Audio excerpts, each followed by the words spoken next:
Bismillahirrahmanirrahim. Assalamu alaikum viewers. Welcome back to my channel. Let's learn. I hope you all are doing great.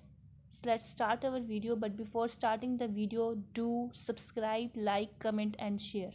This problem है to find the acceleration of a moving object with given mass and force applied. कि हमने एक object की acceleration find करनी है, उसका mass और उसकी force, उस ऑब्जेक्ट के ऊपर जो force और उसका जो mass है वो हमें given है. So हमने कुछ टर्म्स इसके लिए पहले डिफाइन कर ली. ACCEL acceleration और MASS mass और FORCE force.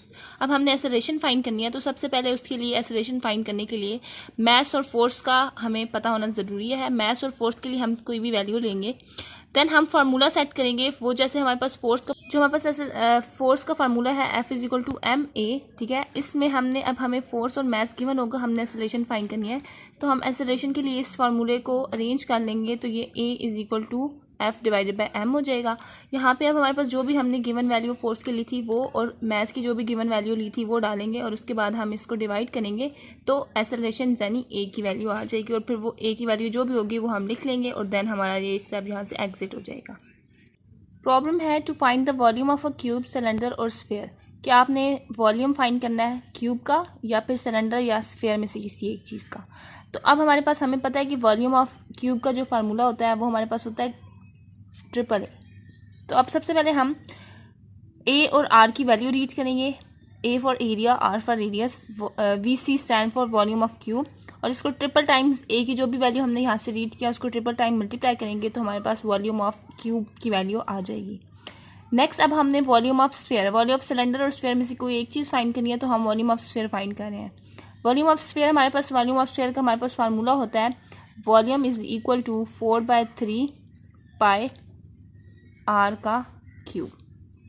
अब यहाँ पे हम 4/3 मल्टीप्लाई पाई की वैल्यू 3.14 होती है, मल्टीप्लाई R को 3 टाइम्स मल्टीप्लाई कर दिया. यहाँ से हमने जो R की वैल्यू ली थी वो वैल्यू हम यहाँ पे उसको 3 टाइम्स मल्टीप्लाई कर देंगे. उसके बाद इन सब चीज़ों को आपस में मल्टीप्लाई करेंगे तो VS means volume of sphere की वैल्यू आ जाएगी.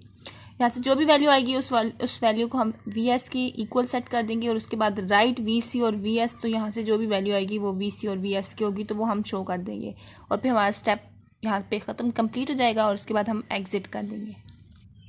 प्रॉब्लम हमारे पास है to find the area of triangle. Means आपने एक ट्राइंगल का एरिया फाइंड करना है. तो एरिया का हमारे पास फार्मूला होता है area=B × H/2.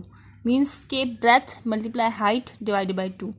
तो अब हमारे पास फार्मूला है, उसमें सबसे पहले ब्रेथ और हाइट की वैल्यू हम लेंगे. वो ब्रेथ और हाइट की वैल्यू लेने के बाद हमने एरिया को फार्मूला की इक्वल सेट कर दिया.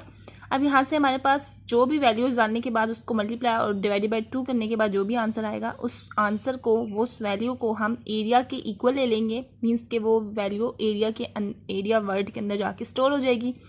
नेक्स्ट हमने लिख दिया राइट एरिया. तो अब जो भी वो वैल्यू होगी वो हम लिख लेंगे और उसके बाद हमारा स्टेप यहाँ से ख़त्म हो जाएगा, एग्जिट हो जाएगा.